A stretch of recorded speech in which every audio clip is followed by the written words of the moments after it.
Hello and welcome to O Morgan Studios, and today we're going to find a logarithm table by hand.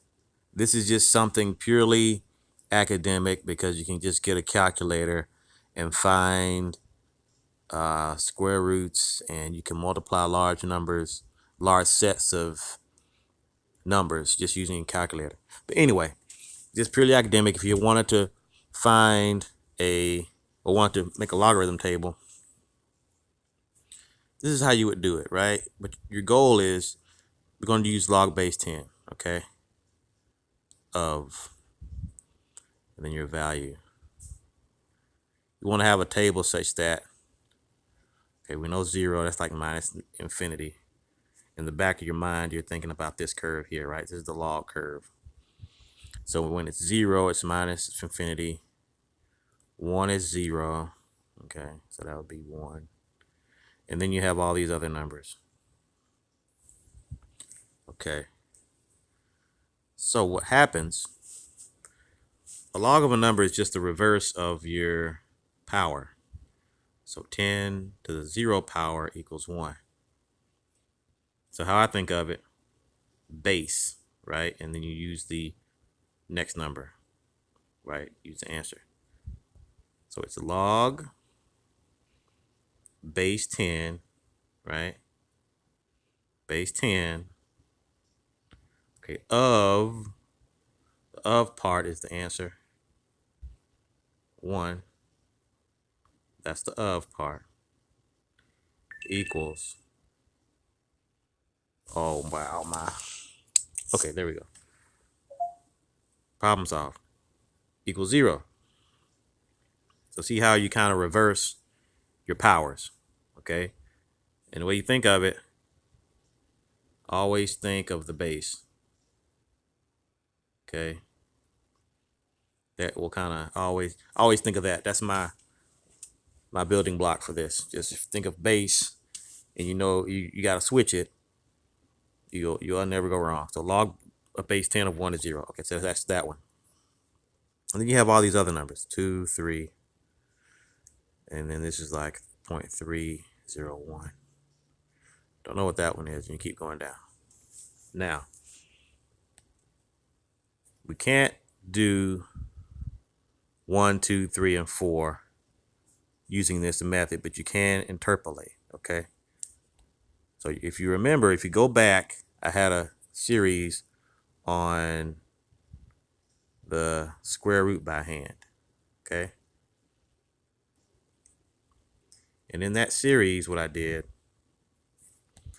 is I basically said, if you have a 2-digit number, say that AB is the answer, okay? Let me just do this. Square root of 100, okay? Your answer would be 10, correct? And you would go something like 10A plus B, right? A represents 1, B represents 0, and that would be equal to 100. And then you would factor that out and figure out what A and B was. End of story. And then I had another one where I said, okay, the fourth root, you just do this same process and do it twice. Okay? Fourth root by hand. Okay? So the fourth root of 100 is just the square root of 10. Okay? Get it? So, wait a minute. Did I do that right? Fourth root. Yeah. So you take the square root of a square root. And you can extend this logic. Fourth root, eighth root, 16th root. You're just doubling it, okay? So you have to take the square root 1, 2, 3, 4 times for each number, okay? So in the end, log base 10 of, then your value, we still have 0 minus infinity. We still have 1 and 0. But now we would have 1 over 16, 2 over 16, 3 over 16, all the way down to 1. Okay? So we know when we hit 1, it's going to be 10.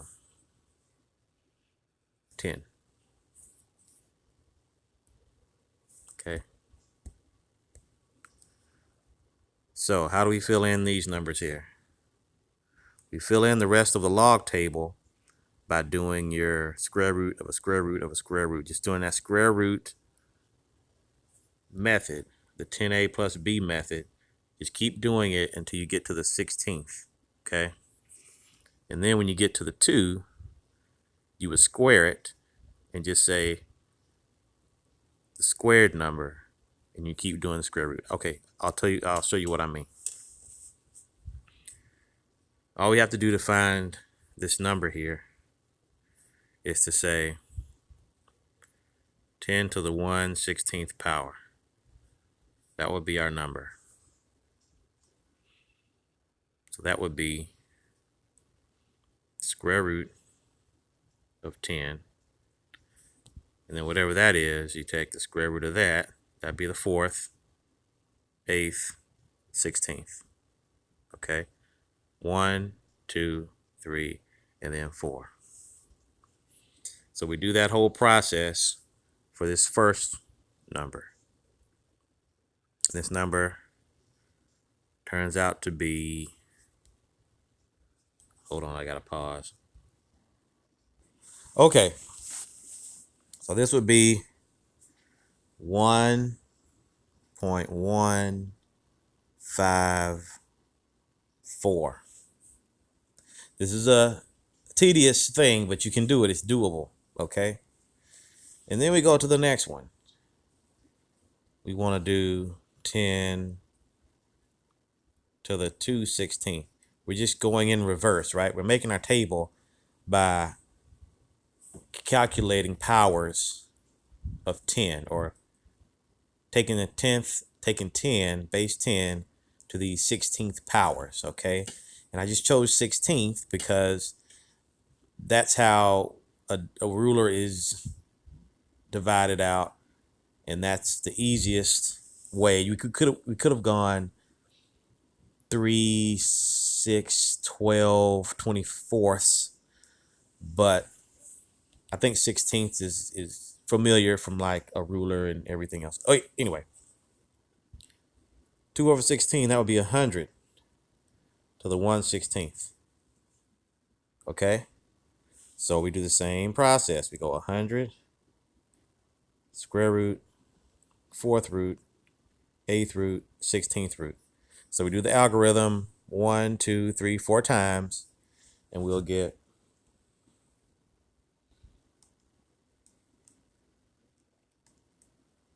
1.333. Okay, and we keep going.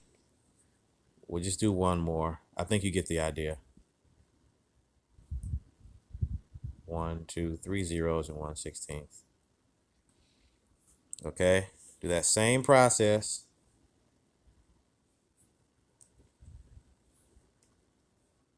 This is if you have a lot of time on your hands, or you're camping or something, and you just want to, just like I said, it's just academic. It's a way you could, if you're stuck on a desert island or on the moon or something, you got to figure out a square root for whatever reason. Figure out your trajectory to get off the planet.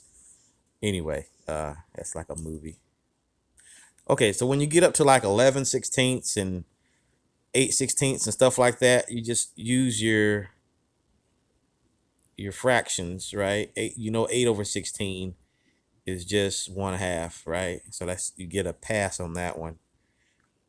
And then others, the 15, 14, and 13, I think what would be best, 15 over 16, you can't reduce that. So 10, 15 over 16, you would go 10, 16 over 16 divided by 10, 1 over 16.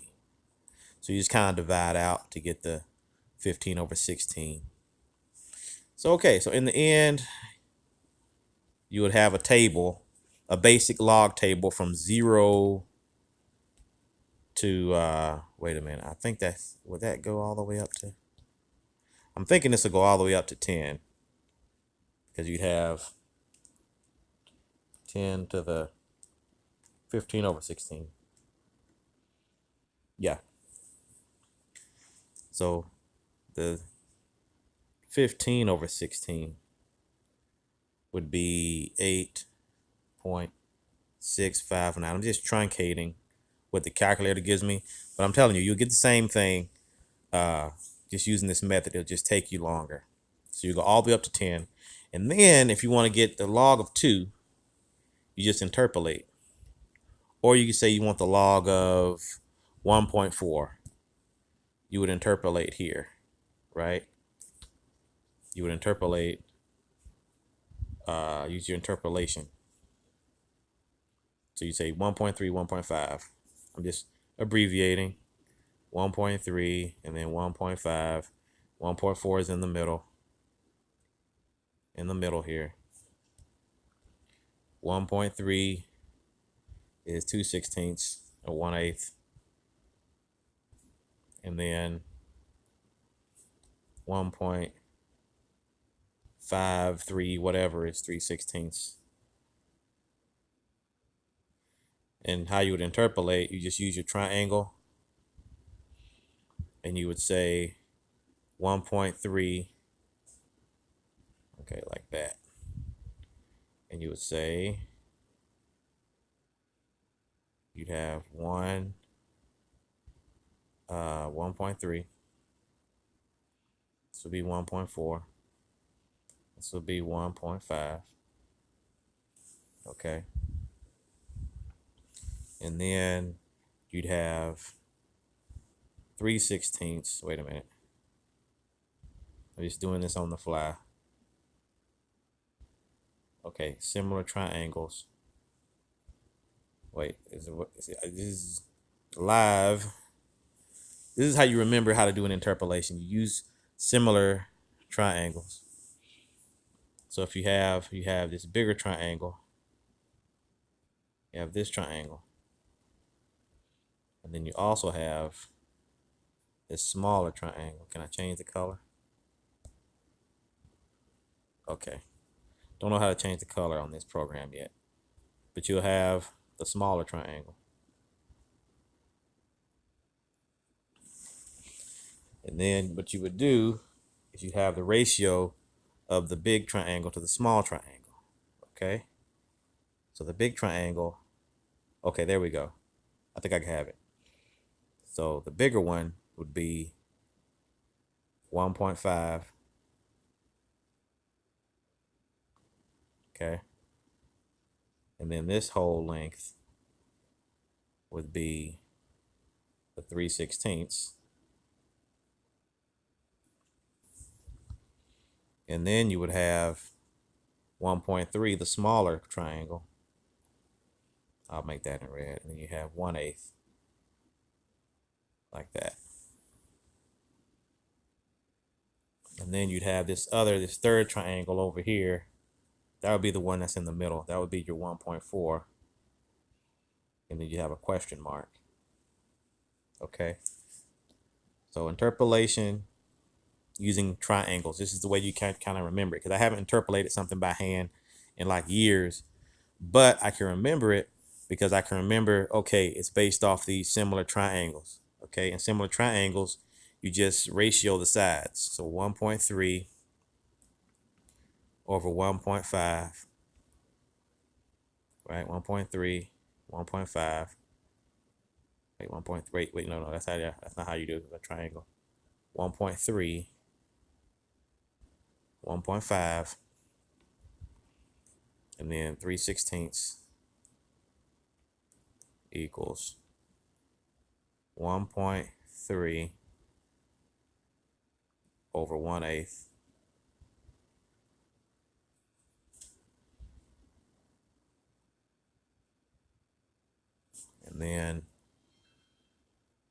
you'd have 1.4 over y, and you solve for y. That's how you would do your interpolation. Okay, so hope you learned something. Open Morgan Labs.